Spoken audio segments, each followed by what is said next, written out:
Welcome to Civil Service IAS, your go-to YouTube channel for all things related to the Indian Administrative Service.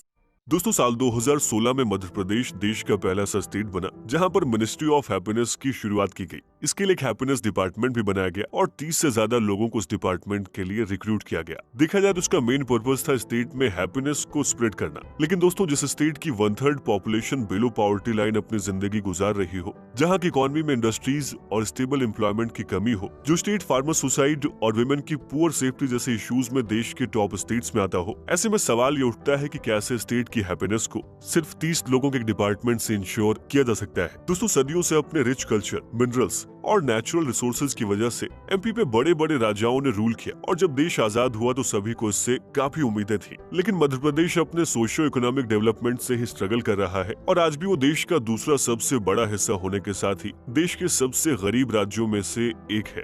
दोस्तों, Madhya Pradesh 3,08,000 kilometre square के area में फैला हुआ भारत का दूसरा सबसे बड़ा स्टेट है।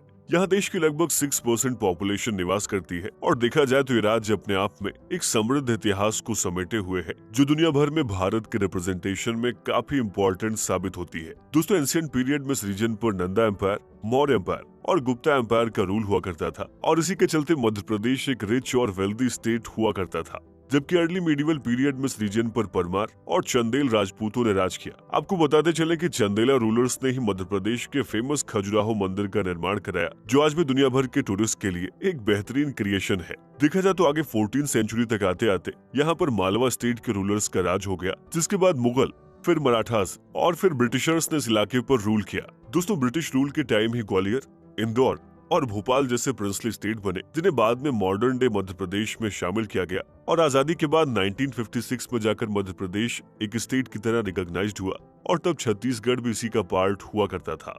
लेकिन दोस्तों, साल 2000 में छत्तीसगढ़ मध्य प्रदेश से अलग हो गया और इस तरह से आज के मॉडर्न डे मध्य प्रदेश का फॉर्मेशन हुआ, जहां रिच मिनरल रिसोर्सेज और फर्टाइल लैंड के साथ ही 94,689 स्क्वायर किलोमीटर्स का भारत का सबसे लार्जेस्ट फॉरेस्ट कवर भी मौजूद है, जो भारत के टोटल फॉरेस्ट कवर का 12% हिस्सा है। दोस्तों, यहीं के जंगलों की दुनिया को रुडयार्ड किपलिंग ने अपने famous literary piece the Jungle Book में मेंशन किया है। साथ ही खजुराहो मंदिर, Sanchi Stupa, Orchha Mahal, Gwalior palace, great lakes of Bhopal और 5 पांडव केव्स जैसे न जाने कितने पर्यटक स्थल मौजूद हैं, जो आज भी मध्य प्रदेश की रिच हिस्ट्री, कल्चर और मेनलैंड इंडिया में उसकी इंपॉर्टेंस को क्लियरली प्रोजेक्ट करते हैं। दोस्तों, देखा जाए तो कॉपर और डायमंड जैसे मिनरल्स के सबसे बड़े रिसोर्सेज आज भी मध्य प्रदेश में सबसे ज्यादा हैं, लेकिन architectural Splendor, rich literature, culture, history, fertile land और लार्जेस्ट फॉरेस्ट कवर के बावजूद भी स्टेट भारत के उन बीमारू राज्यों में गिना जाता रहा है, जिनकी इकोनॉमिक और सोशल कंडीशन बहुत पुअर रही है और देखा जाए तो इसमें राजस्थान और उत्तर प्रदेश जैसे राज्य भी शामिल रहे हैं। दोस्तों, देश की 6% आबादी और 9.4% टेरिटरी वाला मध्य प्रदेश आज भारत की जीडीपी में सिर्फ 4.6% का कंट्रीब्यूशन करता है और वो भी ऐसा तब हो पा रहा है जब मध्य प्रदेश का एग्रीकल्चर मॉडल सक्सेसफुल माना जाने लगा है। देखा जाए तो मध्य प्रदेश ने पूरे देश में खेती के मामले में खुद को पंजाब से भी आगे करके दिखाया है। लेकिन दोस्तों, इसके बावजूद भी इस स्टेट की economy, health, infrastructure, per capita income और लाइफस्टाइल जैसे कई पैमानों पर बहुत पिछड़ा हुआ नजर आता है। ये स्टेट न तो अपने पड़ोसी राज्य राजस्थान की तरह टूरिज्म में एक्टिव है, न ही अपने नॉर्दर्न नेबर उत्तर प्रदेश की तरह पॉलिटिकली इंपॉर्टेंट है और दोस्तों न ही अपने सदर्न और वेस्टर्न नेबर की तरह इंडस्ट्रियली डेवलप्ड है। ऐसे में आइए उन कारणों को समझने की कोशिश करते हैं जिसकी वजह से आज भी इतने पोटेंशियल वाले स्टेट में बस बहुत ही मामूली सी ग्रोथ देखने को मिल पाई है। दोस्तों, आजादी के बाद 1950 में मध्य प्रदेश अस्तित्व में आया। नागपुर तब उसकी शुरुआती कैपिटल हुआ करती थी और उस टाइम पर ये रीजन आज के मध्य प्रदेश के सदर्न पार्ट और आज के नॉर्थ ईस्टर्न पोर्शन महाराष्ट्र के कॉम्बिनेशन से बना हुआ था। देखा जाए तो 1956 में इसे रीऑर्गेनाइज्ड किया गया, जिसमें मध्य भारत, विंध्य भारत और भोपाल को एक साथ लाया गया, जिसे नए मध्य प्रदेश स्टेट का फॉर्मेशन हुआ और भोपाल को उसकी कैपिटल यानी कि राजधानी घोषित किया गया। दोस्तों, साल 2000 तक मध्य प्रदेश भारत का एरिया वाइज सबसे बड़ा पार्ट था, लेकिन साल 2000 में छत्तीसगढ़ मध्य प्रदेश से अलग हो गया और देखा जाए तो इससे मध्य प्रदेश की इकोनॉमी पर बहुत बुरा असर पड़ा, क्योंकि छत्तीसगढ़ एक रिच मिनरल रिसोर्स और वहां पर डेवलप की गई इंडस्ट्रीज मध्य प्रदेश के हाथ से चली गई, जिसके चलते मध्य प्रदेश के मिनरल रिसोर्सेज में काफी कमी आ गई।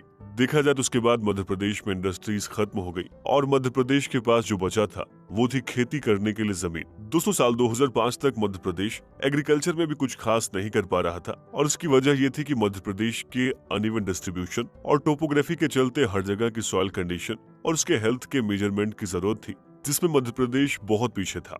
लेकिन दोस्तों साल 2005 के बाद इस स्टेट ने एग्रीकल्चर में एक एक्सपोनेंशियल ग्रोथ दर्ज करते हुए पूरे देश को चौंका दिया और इसी के चलते 7 बार से लगातार मध्य प्रदेश को कृषि कर्मण अवार्ड दिया जा रहा है, जो अपने आप में एक रिकॉर्ड है। साल 2022 के डेटा के मुताबिक मध्य प्रदेश आज भारत का second largest wheat producing state है, जो पंजाब से भी ज्यादा गेहूं प्रोड्यूस करता है। और देखा जाए तो साल 2022 में मध्य प्रदेश ने 360 मीट्रिक टन व्हीट प्रोड्यूस किया था। और हो सकता है कि आपको ऐसा लग रहा हो कि मध्य प्रदेश का एग्रीकल्चर मॉडल पंजाब से भी ज्यादा अच्छा है, लेकिन दोस्तों उसका एक दूसरा पहलू भी है जिसमें मध्य प्रदेश की हालत पंजाब से बहुत खराब है, और वो है per hectare wheat production.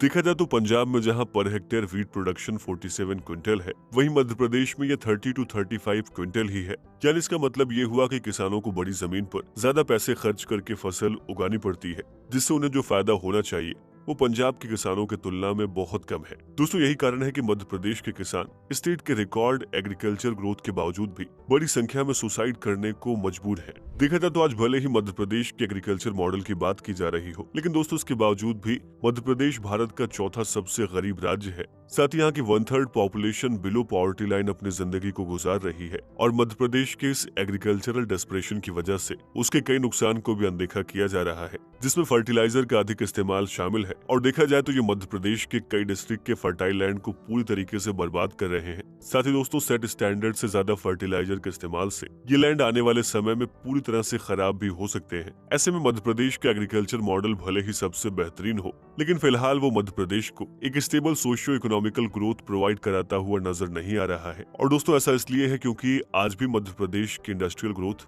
Maharashtra, Gujarat और उसी से अलग हुए छत्तीसगढ़ के कंपैरिजन में ना के बराबर है। दोस्तों Madhya Pradesh government industrial growth को एग्रीकल्चर से ज्यादा प्रायोरिटी नहीं दे रही है। देखा जाए तो इकोनॉमिस्ट ये कहते हैं कि किसी भी देश या स्टेट की इकोनॉमी में एग्रीकल्चर का परसेंटेज उसकी जीडीपी में लगातार घटना चाहिए और इंडस्ट्रीज और सर्विस सेक्टर की हिस्सेदारी बढ़नी चाहिए। लेकिन मध्य प्रदेश के केस में ये उल्टा है। दोस्तों मध्य प्रदेश भारत का इकलौता ऐसा राज्य है जिसकी ओवरऑल जीडीपी में एग्रीकल्चर का कंट्रीब्यूशन 40% है। अगर बात इंडस्ट्रीज की करें तो आज मध्य प्रदेश की मैन्युफैक्चरिंग इंडस्ट्रीज लगातार स्ट्रगल कर रही हैं, और इसके पीछे स्टेट का पुअर इंफ्रास्ट्रक्चर सबसे बड़ा रीजन है, क्योंकि मध्य प्रदेश आज भी अच्छे रोड्स और 24 घंटे इलेक्ट्रिसिटी को भी इंश्योर नहीं कर पा रहा है। दोस्तों 1991 के इकोनॉमिक लिबरलाइजेशन का इम्पैक्ट देश के साथ ही मध्य प्रदेश पर भी जरूर पड़ा, लेकिन उसका टाइम स्पैन बहुत कम था। साल 2000 तक तो देश के लीडिंग कॉर्पोरेट हाउसेज ने मध्य प्रदेश में लार्ज स्केल पर इन्वेस्ट करने की कोशिश की, लेकिन साल 2000 से साल 2003 के बीच मध्य प्रदेश में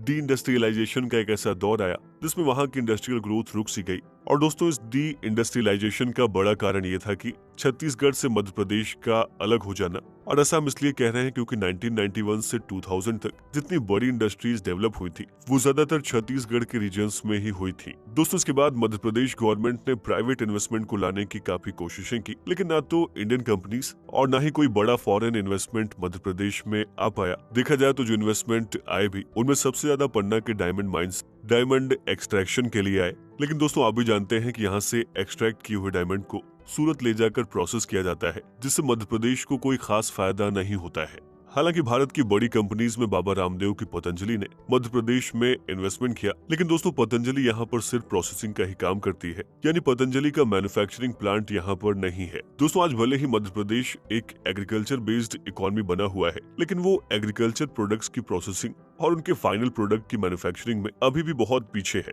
यानी इसका मतलब ये हुआ कि मध्य प्रदेश के एग्रीकल्चर का इंडस्ट्रीज के साथ कोई खास लिंकेज नहीं है। दोस्तों मध्य प्रदेश में बड़ी कंपनीज के लूकवार्म इंटरेस्ट के पीछे मध्य प्रदेश का लैंडलॉक्ड होना भी एक बड़ा कारण है, और ऐसा हम इसलिए कह रहे हैं क्योंकि बड़ी इंडस्ट्री जिन्हें अपने गुड्स और प्रोडक्ट्स को दूसरे देशों से एक्सपोर्ट या फिर इंपोर्ट कराना होता है, उनके लिए पोर्ट की नेसेसिटी सबसे ज्यादा होती है। और दोस्तों यही कारण है कि बड़ी कंपनीज मध्य प्रदेश की जगह गुजरात और महाराष्ट्र को चूज करती हैं। हालांकि दोस्तों ये लैंडलॉक्ड होना भी शायद तब ज्यादा इम्पैक्ट नहीं करता अगर स्टेट का इंफ्रास्ट्रक्चर मॉडर्न डे के हिसाब से डेवलप होता। देखा जाए तो इसी पुअर ग्रोथ ऑफ इंडस्ट्रीज की वजह से स्टेट की इकोनॉमी और एम्प्लॉयमेंट स्टेबल नहीं है। साथ ही इसके अलावा भी मध्य प्रदेश कई मोर्चों पर पिछड़े हुए स्टेट की तरह नजर आता है, जिसमें फार्मर सुसाइड मध्य प्रदेश की एक हार्श रियलिटी है। देखा जाए तो साल 2001 से साल 2016 के बीच में मध्य प्रदेश में फार्मर सुसाइड का नंबर 18,687 था। नवंबर 2021 में टाइम्स ऑफ इंडिया ने भी एक रिपोर्ट पब्लिश की थी, जिसमें मेंशन किया गया था कि मध्य प्रदेश में हर 12 घंटे में किसान आत्महत्या कर रहा है। जिससे दोस्तों आप ये समझ सकते हैं कि मध्य प्रदेश के किसानों की हालत क्या होगी। साथ ही किसान मौसम की मार और सरकार की कमजोर पॉलिसीज की वजह से भी काफी परेशान हैं। दोस्तों, किसानों के साथ ही मध्य प्रदेश विमेन सेफ्टी के मामले में भी देश का सबसे खराब परफॉर्मेंस करने वाला स्टेट है, जहां पर हर साल 5000 से ज्यादा रेप के केसेस रजिस्टर किए जाते हैं। और देखा जाए तो साल 2022 की एक रिपोर्ट के मुताबिक मध्य प्रदेश में 18 रेप्स पर डे रजिस्टर किए जाते हैं। साथ ही मध्य प्रदेश में इन्फेंट मोर्टेलिटी रेट देश भर में सबसे अधिक है। दोस्तों, यहाँ पर हर 1000 लाइव बर्थ में 52 बच्चे 1 साल से कम उम्र में ही मर जाते हैं, जो कि मध्य प्रदेश की पुअर हेल्थ इंफ्रास्ट्रक्चर को हाईलाइट करता है। दोस्तों, ऐसे में अगर आप मध्य प्रदेश के पोटेंशियल और उसकी परफॉर्मेंस को कंपेयर करेंगे, आप पाएंगे कि मध्य प्रदेश अब तक सोशली और इकोनॉमिकली देश के बहुत से राज्यों से पिछड़ा हुआ है। लेकिन आइए अब ये समझ लेते हैं कि मध्य प्रदेश अपनी ग्रोथ को आखिर कैसे रीगेन कर सकता है। दोस्तों, मध्य प्रदेश अभी जिस कंडीशन में है, उसे सबसे पहले अपनी इकोनॉमी की डिपेंडेंसी को एग्रीकल्चर से इंडस्ट्रीज और सर्विस सेक्टर पर शिफ्ट करना होगा, जिससे न सिर्फ स्टेट की इकोनॉमी में स्टेबल ग्रोथ आएगी, बल्कि लोगों की पर कैपिटा इनकम में भी सुधार होगा। साथ ही सरकार को अपनी वेलफेयर स्कीम्स को प्रदेश के आखिरी शख्स तक पहुंचाने के लिए रोड मैप बनाना होगा, ताकि उनकी स्कीम्स उन गरीब लोगों तक पहुंच सके जिससे उनकी लाइफस्टाइल बेहतर हो। दोस्तों, इन सब के अलावा फार्मर सुसाइड और इन्फेंट मोर्टेलिटी जैसे केसेस में कमी लानी होगी। बेहतर इंफ्रा और सिक्योरिटी को इंश्योर करके प्राइवेट कंपनियों के इन्वेस्टमेंट को बढ़ाना होगा। साथ ही एग्रो बेस्ड इंडस्ट्रीज यानी कि एग्रीकल्चर को इंडस्ट्री से जोड़कर मैन्युफैक्चरिंग और प्रोसेसिंग को भी बढ़ावा देना होगा। दोस्तों, इंडस्ट्रीज के साथ ही मध्य प्रदेश के पास टूरिज्म के जरिए अपने सर्विस सेक्टर को ग्रो करने की जरूरत भी है। और ऐसा हम इसलिए कह रहे हैं क्योंकि मध्य प्रदेश के हिस्टोरिकल मॉन्यूमेंट्स न सिर्फ देश में बल्कि दुनिया भर के टूरिस्ट को अट्रैक्ट कर सकते हैं, जिससे पॉसिबल है कि मध्य प्रदेश राजस्थान और तमिलनाडु की तरह भारत का नया टूरिज्म कैपिटल बन जाए। साथ ही दोस्तों, विमेन की सेफ्टी को भी इंश्योर करना होगा और स्टेट इकोनॉमी में महिलाओं की हिस्सेदारी को बढ़ाने जैसे कदम उठाने होंगे, जो मध्य प्रदेश की ग्रोथ और वहां के सोशल एनवायरनमेंट के लिए एक अलार्मिंग इश्यू बन गया है। दोस्तों, देखा जाए तो मध्य प्रदेश एक ऐसा हिस्टोरिकल स्टेट है जहाँ का रिच कल्चर, लिटरेचर, आर्ट और स्कल्पचर आज भी दुनिया भर में मशहूर है। साथ ही वहाँ का डायमंड, कॉपर, फॉरेस्ट कवर और नर्मदा का फर्टाइल लैंड, ये सब दोस्तों मध्य प्रदेश को एक ग्रोइंग सोशियो इकोनॉमिक स्टेट बना सकते थे, लेकिन आज की रियलिटी इससे काफी अलग है। ऐसे में भारत किस राज्य को बाईपास सर्जरी की जरूरत है, यानी मध्य प्रदेश को एक स्टेबल पॉलिटिकल एनवायरनमेंट के साथ ही कुछ बड़े इंडस्ट्रियल रिफॉर्म्स और सस्टेनेबल सोशल रिफॉर्म्स करने होंगे, क्योंकि तभी जाकर मध्य प्रदेश अपनी मीडियोक्रेसी से उबर कर अपने पोटेंशियल के अकॉर्डिंग परफॉर्म कर पाएगा। दोस्तों, बारी है आज के सवाल की। हमारा सवाल ये है कि आप मध्य प्रदेश में कहाँ से बिलोंग करते हैं और मध्य प्रदेश की स्थिति पर आपकी राय क्या है, हमें इस वीडियो के कमेंट बॉक्स में जरूर। By subscribing to our channel, you'll gain access to a wealth of engaging videos that aim to educate and inspire.